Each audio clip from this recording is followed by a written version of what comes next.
और एक वो लाल रुमाल वाला खबीस नजदी है, वो अरब शरीफ की सरजमीन पर, वो मरदूद कहता है कि हुजूर को उर्दू नहीं आती, माज़अल्लाह रब्बिल आलमीन। वो कहता हुजूर को उर्दू नहीं आती। अबे जो नबी मक्खियों की बोली समझ रहे हो, उन्हें उर्दू ना आती होगी? सहाबा इकराम का अकीदा देखो, जब मक्खी कान के पास बोली कुछ तो मुस्तफ़ा मुस्कुराए और सर हिलाया, तो सहाबा ने अर्ज किया, या रसूल अल्लाह मक्खी क्या बोल रही है? सुभान अल्लाह, मक्खी क्या कह रही है? तो मेरे आका ने फरमाया, ये मक्खी कह रही है कि पास में एक शहद का छत्ता है बहुत बड़ा, और वो छत्ता हमने लगा कर रखा हुआ है, और हम ये चाहते हैं कि आप किसी को हमारे साथ भेजें ताकि वो शहद तोड़ कर लाए, और वो तोड़ कर लाकर आप सब बैठकर उसको खाएं। सुभान अल्लाह। अब बताएं, मक्खी कह रही है कि चलिए तोड़ कर लाइए। अभी जो लोग कहते हैं ना कि हम हुजूर की तरह है, इनको शहद के छत्ते के पास लेकर जाओ, कहना चलो साहब तोड़ो, अभी पता लग जाएगा कौन हुजूर की तरह है। हुजूर की तरह कोई हो ही नहीं सकता, सोचने वाली बात। तो मेरे आका ने सहाबा इकराम से फरमाया, सहाबा इकराम में मौला अली से फरमाया, अली जाओ मक्खी के साथ। जब मक्खी आगे आगे चलने लगी, मौला अली पीछे पीछे चल रहे। मक्खी लेकर गई उनको, ले जाकर दिखाया ये छत्ता है, तोड़ लीजिए। और उन्होंने तोड़ लिया, सारा शहद लेकर के हुजूर की बारगाह में आए। सरकार की बारगाह में जब शहद लेकर आए, उसके बाद मक्खी वापस आई। जब शहद तनावुल फरमा लिया तो मक्खी पूछती है, या रसूल अल्लाह शहद कैसा है? तो मेरे आका ने फरमाया अच्छा है। तो फिर उसके बाद मक्खी जाने लगी, तो मेरे आका ने मक्खी को वापस बुलाया और फरमाया, ओ मक्खी ये बता कि ये शहद में इतना मीठापन कैसे आता है? तो उसने कहा कि या रसूल अल्लाह हम फूलों का रस चूस कर शहद बनाते हैं। तो मेरे आका ने फरमाया कि फूलों का रस चूस कर तुम शहद बनाती हो, तो फूल कोई मीठा होता है, कोई तीखा होता है, कोई कड़वा होता है, कोई फीका होता है। सारे फूलों को चूस कर जब तुम उसकी कै करती हो, थूक निकालती हो, तो शहद बन जाता है। तो ये मीठा कैसे हो जाता है? हालांकि फूल तुम कड़वे भी खाती होंगी, तीखे भी खाती होंगी, फीके भी खाती होंगी, तो फिर उसके बाद ये मीठा कैसे होता है? तो मेरे आका से मक्खियां अर्ज करती, या रसूल अल्लाह इसमें हमारा कोई कमाल नहीं है। हम जब फूलों पर जाकर बैठती हैं और फूलों को चूसती है, तो उसके बाद रास्ते पर जब तक अपने छत्ते पर नहीं आती, तब तक आप पर दुरूद सलाम पड़ती रहती है, और उस दुरूद सलाम की बरकत से शहद में अल्लाह पाक मिठास पैदा कर देता है। सुभान अल्लाह। मेरे आका सरवरी कायनात सल्लल्लाहु अलैहि वसल्लम की दीवानियों, मैं आपसे अर्ज करूंगा, जरा गौर तो करो कि तुम्हारा नबी कितनी शान वाला है। इसी को तो इमाम अहले सुन्नत ने कहा, सबसे आला व औला हमारा नबी। फरमाया सबसे बाला व वाला हमारा नबी। हाँ, सारे अच्छों में अच्छा, समझिए जिसे, है उस अच्छे से अच्छा हमारा नबी। और सारे ऊंचों में ऊंचा, समझिए जिसे, है उस ऊंचे से ऊंचा हमारा नबी। और गमजदों को रजा मुज्दा दीजिए कि है बेकसों का सहारा हमारा नबी। तो बेकसों का सहारा हमारा नबी है। तो मेरे आका सरवरी कायनात सल्लल्लाहु अलैहि वसल्लम की कनीजो, ये मेरे मुस्तफ़ा है। अब जो दीन मेरे आका लेकर आए हैं, तो वो दीन हमारी भलाई के लिए है, हमारे फायदे के लिए है। उसके हर अमल पर हमारा फायदा है। जब तक हम अमल करते रहेंगे तब तक हम कामयाब रहेंगे। जैसे हमने अमल करना छोड़ा, हम बर्बाद हो जाएंगे। इसलिए मुस्तफ़ा के दीन को मजबूती से पकड़ो, क्योंकि अल्लाह के रसूल सरवरे कायनात रहमत है, और उन्होंने सारी कायनात के लिए दीन को अता फरमाया है। और वो दीन इस तरह का है, एक कानून है, कानून फितरत है। आप जरा गौर तो करें, एक ईसाई मुफक्किर, ये बहुत गौर से सुनना, मुसलमानों को इस्लाम की कदर नहीं रही, और जो पढ़े लिखे लोग हैं वो इस्लाम की तरफ आ रहे हैं। क्या वजह है? इसकी वजह क्या है? बहुत गौर से सुनिएगा कि एक ईसाई मुफक्किर, बहुत बड़ा ईसाई आलिम, एक साइंटिस्ट, एक डॉक्टर, बहुत पढ़ा लिखा आदमी, उसने इस्लाम कबूल किया। जब उसने इस्लाम कबूल कर लिया तो उससे पूछा किसी ने कि इस्लाम की तुम्हें कौन सी बात अच्छी लगी जिसको देखकर तुमने इस्लाम कबूल कर लिया? तो उसने कहा कि तुम्हारे यहां जब कानून बनाते हैं, किसी कंट्री का, किसी देश का, किसी मुल्क का, या किसी जगह का, या किसी बिरादरी का, या किसी खानदान का, जब कानून बनाते हैं तो बताओ क्या करते हैं? तो जवाब देने वाले ने कहा कि हमारे यहाँ कानून बनाने का तरीका यह है कि हमारे यहाँ पर 10 लोग बैठते हैं जो आला दिमाग वाले होते हैं, जो बड़े पढ़े लिखे होते हैं और जिनकी डिग्रियां भी बड़ी ऊंची ऊंची होती है। ऐसे लोग बैठते हैं, बड़ी बड़ी मीटिंगें होती है, बड़ी बड़ी कॉन्फ्रेंसें होती है और उसके अंदर कानून पेश किए जाते हैं कि ये कानून, ये कानून, ये कानून, ये कानून पेश किए जाते हैं। और फिर हिंदुस्तान या किसी और कंट्री का या किसी और देश का कानून बनता है। तमाम कौन बैठते हैं बनाने वाले? जो बड़े बड़े दिमाग वाले हैं वो बैठते हैं। कौन बैठते हैं?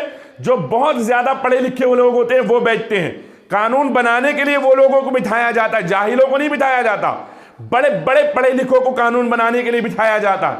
उस ईसाई मुफक्किर ने कहा कि बड़े बड़े लोग बैठते हैं कानून बनाने के लिए, और जब कानून बनता है तो बहुत सारे दिमाग उसमें लगते हैं कि इस तरह का बनाया जाए, इस तरह का बनाया जाए। लेकिन कानून बनते ही जैसे ही गवर्नमेंट की तरफ से उस कानून का ऐलान होता है कि कानून बना दिया गया, तो कानून बनते ही कानून की मुखालिफत शुरू हो जाती है और लोग कहने लगते हैं कि ऐसा नहीं बनना था, ऐसा बनना था, ऐसा नहीं बनना था, ऐसा बनना था, ऐसा नहीं बनना था, ऐसा बनना था। बात समझ रहे हैं? बात समझ में आ रही है? हाँ, कैसा बनना? ऐसा नहीं, ऐसे होना चाहिए, ऐसे नहीं, ऐसे होना चाहिए। अरे यार, अपने यहाँ की शादी को देख लो। आपके यहाँ शादी होती है तो जो समझदार लोग हैं वो इकट्ठे होते हैं, कोई तारीख फिक्स होती है तो उसमें 10 लोग कहते हैं नहीं नहीं ये तारीख नहीं आ रही, ये तारीख बेहतर होगी, ये तारीख नहीं, ये तारीख बेहतर होगी। और जब तारीख ले ली जाती है तो उसके बाद भी 10 लोग आ जाते हैं, वो कहते हैं नहीं नहीं यार ये नहीं लेना था, ये फला तारीख बेहतर रहती, फला दिन बेहतर रहता। इस तरह की बातें होती है और रद्दो बदल किया जाता है। तो कानून बनाने वाले, बड़े बड़े दिमाग वाले कानून बनाते हैं और बनाने के बाद उसके अंदर 1 साल भी नहीं गुजरता और उस कानून के अंदर कुछ ना कुछ रद्दो बदल किया जाता, कुछ ना कुछ तरमीम की जाती है। उस ईसाई मुफक्किर ने कहा कि हमारे यहाँ भी बड़े बड़े कानून बनते हैं लेकिन हम उनके अंदर तरमीम करते हैं और बदलाव चाहते हैं लोग कि कानून ऐसा नहीं ऐसा होना चाहिए, ऐसा नहीं ऐसा होना चाहिए। और मैंने इस्लाम इसलिए कबूल किया कि कानून बनाने वाला, इस्लाम का कानून बनाने वाला, बड़े बड़े दिमागों को इकट्ठा करने की जरूरत नहीं पड़ी। एक अल्लाह का बंदा जिसका नाम मोहम्मदुर रसूलुल्लाह है, वो अकेले मोहम्मदुर रसूलुल्लाह बैठे और उन्होंने एक कानून बनाया और वो कानून बनाने के बाद 1400 साल गुजर गए, आज तक उस कानून के अंदर कोई बदलाव पैदा नहीं हुआ है। आज तक उस कानून में कोई बदलाव पैदा नहीं हुआ। तो वो मुफक्किर कहता है कि बेशुमार दिमाग वाले कानून बनाए तो 1 साल में कानून में बदलाव आ जाता है, और मुस्तफ़ा कानून बनाए तो 1400 साल बाद तक भी कानून में बदलाव नहीं आता, बल्कि क़यामत तक भी बदलाव नहीं आने वाला है। तो उसने कहा मैं समझ गया कि ये तमाम लोगों की अक्लें एक तरफ है और हुजूर की, मुस्तफ़ा की अकल एक तरफ है। तो जब मानना ही है किसी को तो मैं मानूं उसको जिसकी अकल तमाम अकलों पर गालिब हो गई है। और उसने इस्लाम का कलमा पढ़ लिया। अब आप गौर करें और वाकई सोचे कि मेरे नबी ने जो कानून बनाया बदला? मेरे नबी ने जो कानून बनाया बदला? नहीं बदला। जो कानून औरत के लिए बनाया वो बाकी, जो कानून मर्द के लिए बनाया वो बाकी, जो कानून जानवरों के लिए बनाया वो बाकी, जो कानून इंसानों के लिए बनाया वो बाकी, जो कानून मेरे आका ने बना दिया वो बाकी है। क्योंकि हुजूर का कानून हुजूर का कानून नहीं बल्कि अल्लाह का कानून है। और इसी को किसी ने कहा कि है कौले मोहम्मद कौले खुदा, फरमान न बदला जाएगा, बदलेगा जमाना लाख मगर कुरान न बदला जाएगा।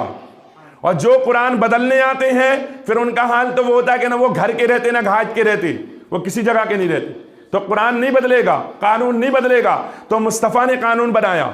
अब मैं आपसे कहूं, क्योंकि यहाँ मेरी बहनें बैठी है, तो मैं आपसे कहूं कि मुस्तफ़ा ने आपके लिए भी कानून बनाया, मुस्तफ़ा ने मर्दों के लिए भी कानून बनाया, और कुरान ने उस कानून को बयान किया कितने आसान लफ्ज़ों में, कितने अच्छे लफ्ज़ों में। अब आप सुने, जो औरतें शादीशुदा हैं या जो मर्द मेरे भाई यहाँ बैठे हैं जो शादीशुदा है, उनकी बात कर रहा हूं कि औरतें सुने कि अल्लाह पाक ने आपके लिए जो कानून बनाया कितने आसान लफ्जों में कितनी सारी बात बता दी। फरमाया हुन्ना लिबासुल लकुम, बोले मोहब्बत से, है ना। फरमाया हुन्ना लिबासुल लकुम, फिर फरमाया व अंतुम लिबासुल लहुन। मर्द औरत का लिबास है और औरत मर्द का लिबास है। अब मैं आपसे पूछता हूं कि औरत मर्द का लिबास और मर्द अगर औरत का लिबास है, तो मैं आपसे पूछता हूं लिबास का काम क्या है, कपड़े का काम क्या है? जवाब आएगा लिबास का काम है बदन के ऐबों को छुपाना। बदन के जो ऐब होते हैं, जिस्म के अंदर जो ऐब होते हैं, उन ऐबों को छुपाना लिबास का काम है। कितना भी ऐबदार हो बंदा अंदर से, अगर ऊपर से लिबास अच्छा है तो लोग उसके ऐब को पहचान नहीं पाते। पता ये लगा लिबास बदन के ऐबों को छुपाता है।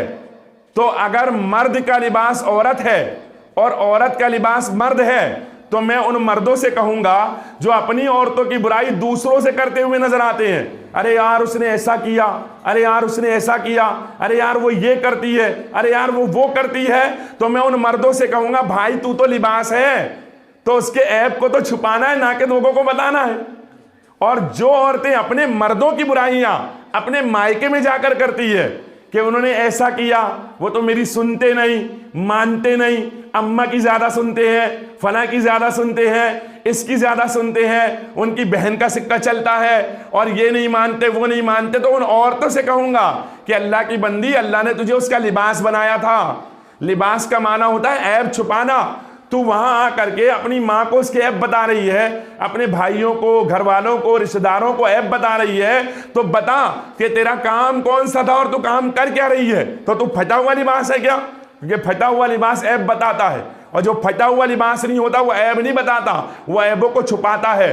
तो अपनी माँ बहनों से मैं कहूंगा कि अल्लाह पाक ने कानून दिया है अच्छी जिंदगी गुजारने का, कि अगर लड़ाई हो जाए, अगर झगड़े हो जाए, अगर कुछ भी हो जाए मामला आपस के अंदर, तो अच्छी जिंदगी गुजारने का कानून ये है कि उसके ऐब को ये छुपाए और इसके ऐब को वो छुपाए, और हरगिज हरगिज एक दूसरे के ऐब दूसरे को न बताए। जिस तरह सैयदा फातिमा ज़हरा रज़ी अल्लाह ताला अन्हा का एक वाक़या हमने पढ़ा किताबों में और उलमा की ज़बानी सुना कि सैयदा की और हज़रत मौलाई कायनात की कुछ बात हो गई, दोनों के दरमियान कोई मामलात हो गए, और उस मामलात के अंदर मौलाई कायनात ने ये नहीं किया कि अपनी बीवी के बारे में लोगों को बताते, बल्कि मौलाई कायनात गुस्से में आ गए, जलाल में आ गए, तो मस्जिद पहुंच गए, और मस्जिद जाकर के मौलाई कायनात आराम करने लगे। वहां जाकर आराम करने लगे, इतनी देर में मुस्तफ़ा का उधर से गुजर हुआ, मेरे आका फातिमा ज़हरा के घर पर आए, तो फातिमा से पूछा फातिमा क्या बात है, क्यों परेशान हो?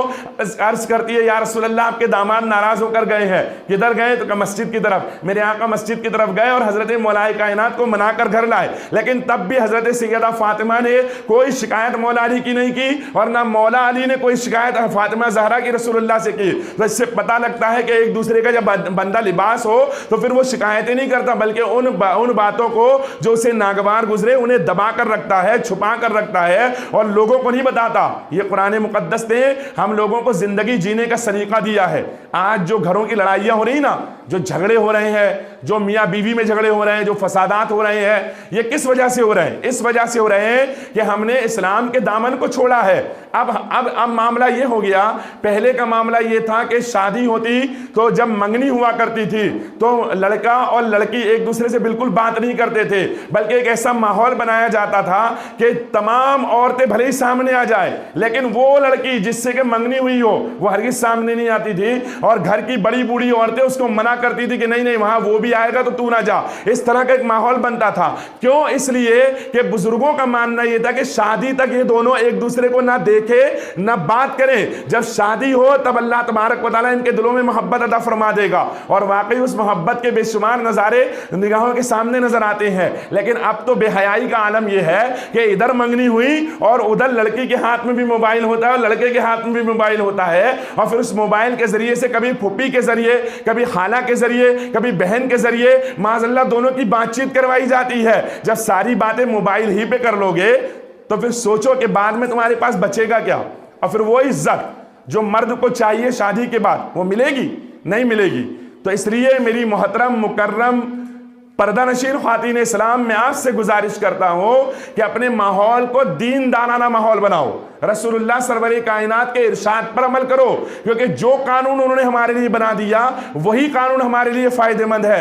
और इसी पर चलकर तमाम बुजुर्गान दीन ने जिंदगियां गुजारी है और कामयाबियां हासिल की है। उन्हीं बुजुर्गों में बेशुमार बुजुर्ग हैं और जिनका ये महीना चल रहा है सरकार गौसे पाक रजी अल्लाह तआला अन्हु, ये भी उन्हीं बुजुर्गों में से एक बुजुर्ग है। और इसीलिए मेरे आला हजरत फरमाते हैं कि अगर चलना ही है तो लहद में इश्क रुखे शह का दाग लेके चले, अंधेरी रात सुनीती चराग लेके चले। तेरे गुलामों का नक्शे कदम है राह खुदा, वो क्या बहक सके जो ये सुराग लेके चले। मेरे आका सरवरी कायनात के गुलामों के नक्शे कदम पर चलने वाले बहकते नहीं, परेशान नहीं होते, मुसीबत में नहीं आते। इसलिए वो रास्ते पर चले जिस रास्ते की हम कुरान में दुआ मांगते, एहदिना सिरातल मुस्तकीम, अल्लाह में सीधे रास्ते पर चला, बोलते हैं ना हम लोग, अल्लाह में सीधे रास्ते पर चला। अब आप गौर करें कि हमने मुस्तफ़ा के इरशाद को पुष्ट डाला, पीछे डाला, कुरान को एक तरफ रख दिया। माज़अल्लाह बाज तो वो है जिनके घर में कुरान है ही नहीं, और बाज वो अक्लमंद है कि जिनके घर में अगर कुरान शरीफ है तो कभी पढ़ते ही नहीं, और अगर कभी है भी तो बाज इतने अक्लमंद है कि माज़अल्लाह उनके घर में अगर कोई नापाक हो जाए तो वो उठाते कुरान शरीफ को लाकर मस्जिद में रख के चले जाते हैं। ला हौला वला कुव्वता इल्ला बिल्लाहिल अलील अज़ीम।